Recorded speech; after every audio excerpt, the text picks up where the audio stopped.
Hi everyone, this is Miss Katie from Rockland Public Library, and welcome to Wednesday Read Alouds. This week I have a classic for us. This is Blueberries for Sal by Robert McCloskey. Here we go. One day, little Sal went with her mother to Blueberry Hill to pick blueberries. Little Sal brought her small tin pail, and her mother brought her large tin pail to put blueberries in.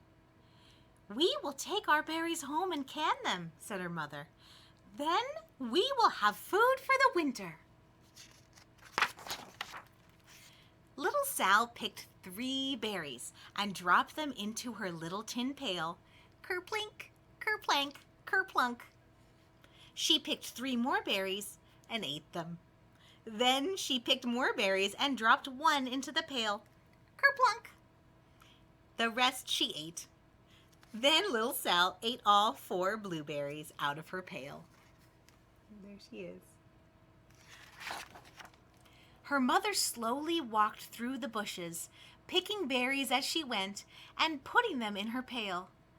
Little Sal struggled along behind, picking blueberries and eating every single one.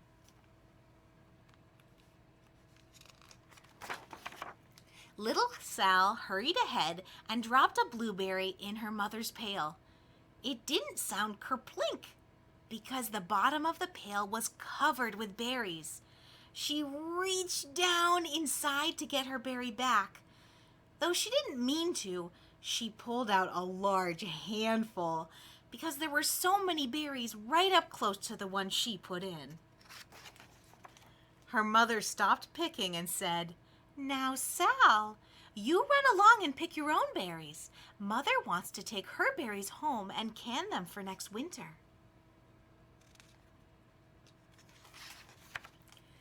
Her mother went back to picking, but little Sal, because her feet were tired of standing and walking, sat down in the middle of a large clump of bushes and ate blueberries.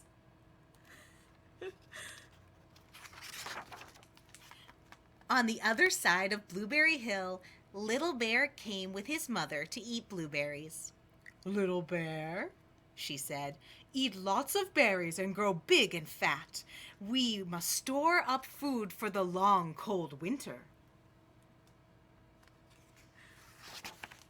Little Bear followed behind his mother as she walked slowly through the bushes eating berries. Little Bear stopped now and then to eat berries. Then he had to hustle along to catch up.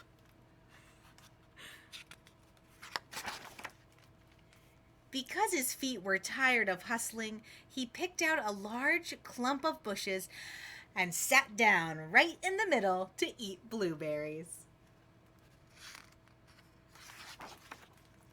Over on the other side of the hill, little Sal ate all the blueberries she could reach from where she was sitting. Then she started out to find her mother. There she is.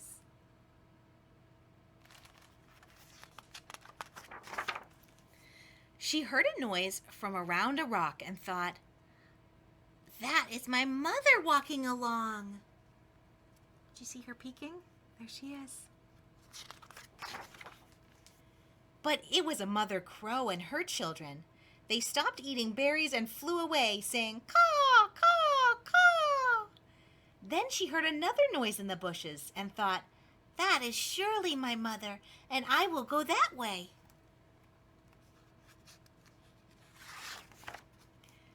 But it was Little Bear's mother instead. She was trampling along, eating berries and thinking about storing up food for the winter.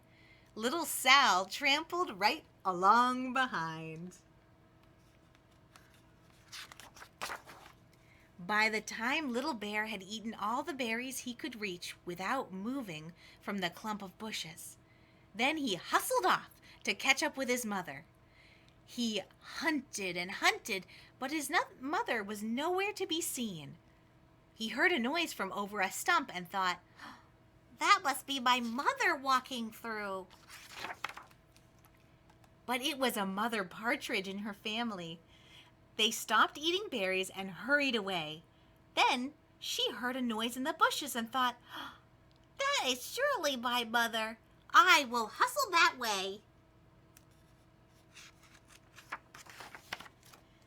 But it was little Sal's mother instead.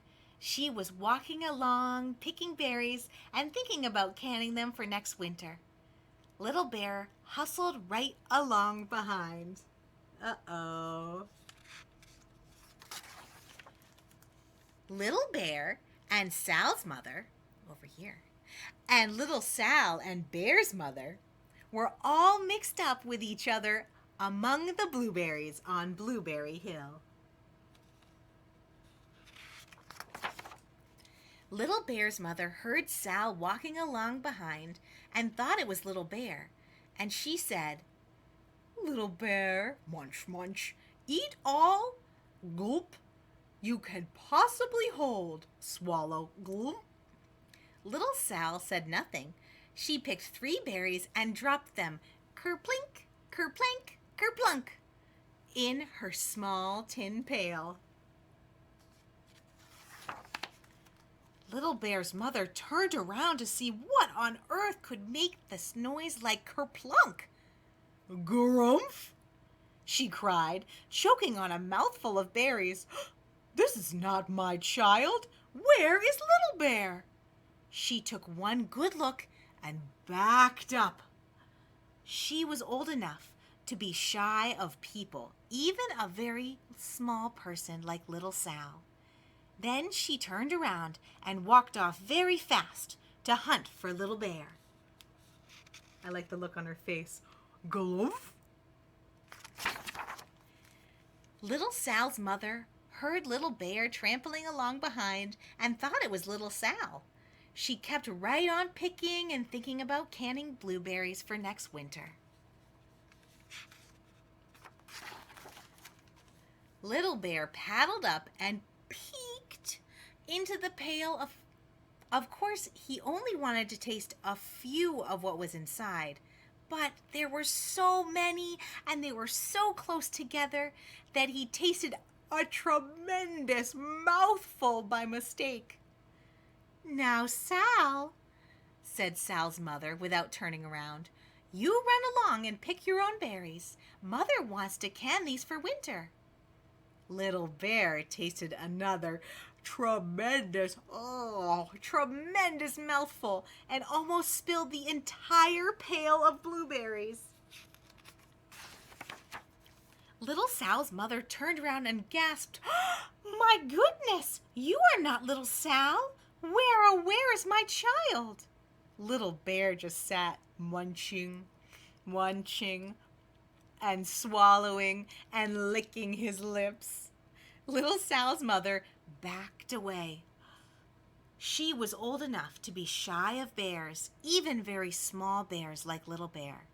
Then she turned and walked away quickly to look for Little Sal. Look how happy he is with a mouthful of berries. She hadn't gone far before she heard kerplink, kerplank, kerplunk. She knew just what made that kind of noise. Little Bear's mother had not hunted very long before she heard a hustling sound that stopped now and then to munch and swallow. Glum.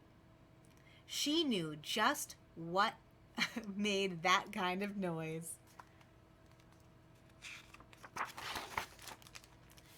Little Bear and his mother went home down one side of Blueberry Hill, eating berries all the way and full of food stored up for next winter. There they are. And little Sal and her mother went down the other side of Blueberry Hill, picking berries all the way, and drove home with food to can for next winter. A whole pail of blueberries and 3 more besides. The end. Great listening, everyone. That was fun. I am missing you all terribly, and I hope you have a wonderful week, and I will see you next Wednesday for Wednesday Read Alouds. Bye-bye.